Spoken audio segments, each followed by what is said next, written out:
গত পরশুদিন আপনারা দেখেছেন যে কেন্দ্রীয় শহীদ মিনারে আমার উপরে একদল সন্ত্রাসী ছাত্রলীগের কায়দায় যে আক্রমণটি চালিয়েছে,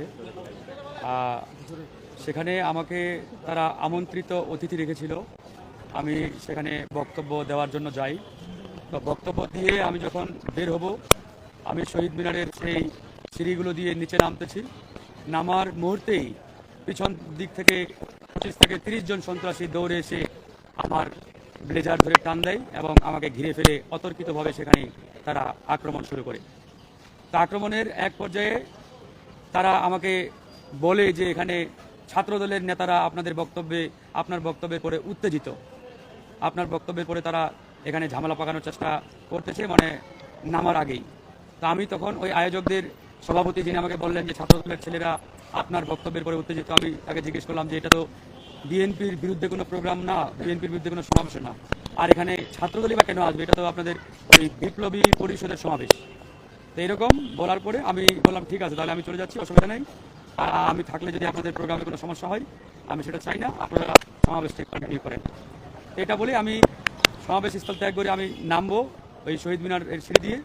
এই নামতে নামতেই তারা পিছন থেকে আমার উপরে অ্যাটাক করে। তো অ্যাটাক করার পরে ওখানে আপনারা সবাই দেখেছেন সেই ভিডিওগুলো। তারা এক পর্যায়ে আমাকে মানে আক্রমণ চালাতে চালাতে ঢাকা বিশ্ববিদ্যালয়ের যে মেডিকেল সেন্টার আছে, সেই মেডিকেল সেন্টারের গেট পর্যন্ত আমাকে নিয়ে যায়। সেখানেও তারা আমাকে ছাড়ে নাই। এবং তাদের এই আক্রমণটি পরিপূর্ণভাবে বিগত হাসিনার আমলে আমরা 21 বার হামলার শিকার হয়েছি, ঠিক একই কায়দায় তারা এই আক্রমণটি চালিয়েছে। এখানে ছাত্র দলও ছিল না, বিএনপিও ছিল না, আর এই বক্তব্য বিএনপির বিরুদ্ধেও না।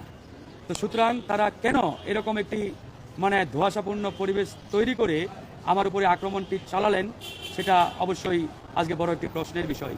আমার কাছে যেটি মনে হচ্ছে, তারা পরিকল্পিতভাবে বিএনপি এবং গণ অধিকার পরিষদকে মুখোমুখি দাঁড় করানোর জন্য কিংবা একটা কাউন্টার একটা পরিস্থিতির মধ্যে ফেলে দেওয়ার জন্যই মূলত আমার কানে এরকম একটা বিভ্রান্তি তারা সৃষ্টি করে বলেছে যে ছাত্রদলের ছেলেরা এখানে। কারণ ছাত্রদল তো সেখানে যাওয়ার প্রশ্নই আসে না। প্রোগ্রামটি হচ্ছে বিপ্লবী পরিষদের, ছাত্রদলেই কেন যাবে বা ছাত্র শিবিরই বা কেন যাবে সেখানে। তো সেই জায়গায় তারা আক্রমণ চালিয়ে, বাকিটা আপনারা সবাই ভিডিওতে দেখেছেন। ওই সময় আমার সেন্স সেভাবে ছিল না। আমার সহযোদ্ধারা এবং উপস্থিত যারা রিক্সা চালকরা ছিলেন, ওনারা আমাকে ওই রিক্সায় তুলে পরে ফিজি হাসপাতালে নিয়ে আসে। তো ওই সময় দু একজন সাংবাদিক আমাকে জিজ্ঞেস করে কারা আক্রমণ চালিয়েছে। তা আমার সেন্স কাজ না করাই আমি আসলে ওই সময় বলেছিলাম হয়তো বা ছাত্রদল হতে পারে। তো পরক্ষণে আমি বলেছি যে না, ছাত্রদল তো এখানে আসার প্রশ্নই আসে না, প্রোগ্রামটা আরেকটা দলের।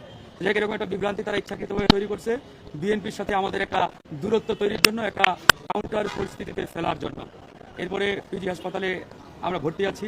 আজকে তারা শহীদ স্মৃতি ফাউন্ডেশনের প্রধান নির্বাহী জুলাই স্মৃতি ফাউন্ডেশনের প্রধান নির্বাহী শহীদ স্নিগ্ধকে পাঠিয়েছিল আমার কাছে আপোষ করার জন্য। শহীদ মুগ্ধের ভাই স্নিগ্ধকে পাঠিয়েছিল। সে 7-8 জনকে নিয়ে আসছিল, এসে আমাকে অনুরোধ করেছে, ভাই ওনারা তো আপনারই ছোট ভাই, ওনারা একটা ভুল করেছে, যাই হোক না বুঝে আপনি মাফ করে দেন। তা আমি তাকে স্পষ্ট করে বললাম তারা যেটা করেছে এটা ভুল না, ভুল হলে আমি 100 বার মাফ করতে রাজি আছি, কিন্তু অপরাধের কোনো মাফ নেই, অপরাধের কোনো ক্ষমা হতে পারে না।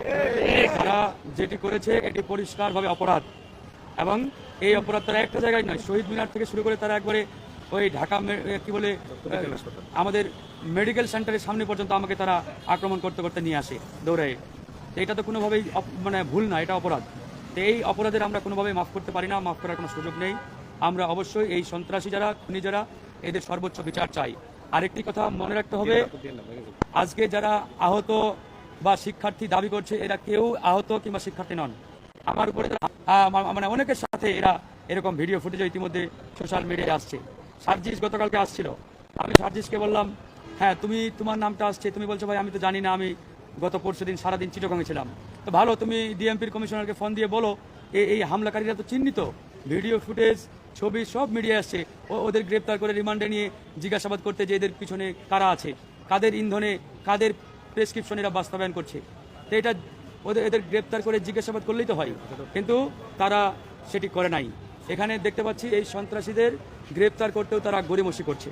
তো এই জায়গায় আমাদের পরিষ্কার কথা, গণ অধিকার পরিষদ বানের জলে ভেসে আসা কোনো রাজনৈতিক দল নয়। হাসিনার আমলে জেল, জুলুম, রিমান্ড সহ্য করে আমরা আজকের এই দল দাঁড় করিয়েছি। এই মুহূর্তে বাংলাদেশের অন্যতম তারুণ্যের শক্তিশালী একটি রাজনৈতিক দল গণ অধিকার পরিষদ। এই গণ অধিকার পরিষদের দিকে কেউ চোখ রাঙিয়ে কথা বলবে আর আমরা চুপ থাকবো, এরকম রক্ত আমাদের শরীরে নেই। আমাদের চোখে কেউ চোখ রাঙিয়ে কথা বললে আমরা সেই চোখ উপড়ে ফেলার শক্তি রাখি ইনশাআল্লাহ। তাই আমাদের স্পষ্ট বক্তব্য, গণ অধিকার পরিষদকে নিয়ে যদি তোমরা এই ধরনের চেষ্টা করো, তারা তো কাপুরুষের মতো পিছন থেকে হামলা করেছে, সামনে দিয়ে আসলে তো আমাদের 5টা ছেলে থাকলে ওদের 50 জনকে ওখানে শায়েস্তা করার জন্য যথেষ্ট ছিল, কিন্তু তারা কাপুরুষের মতো পিছন থেকে অ্যাটাক করছে। তো যাই হোক, এগুলোতে আমরা দমে যাওয়ার পাত্র নই। আমাদের একটাই কথা, যারা সন্ত্রাসী এদের কোনো পরিচয় নেই, এরা শিক্ষার্থীও না, আহতও না, এরা স্রেফ সন্ত্রাসী, এদেরকে সর্বোচ্চ শাস্তির আওতায় নিয়ে আসতে হবে। ধন্যবাদ।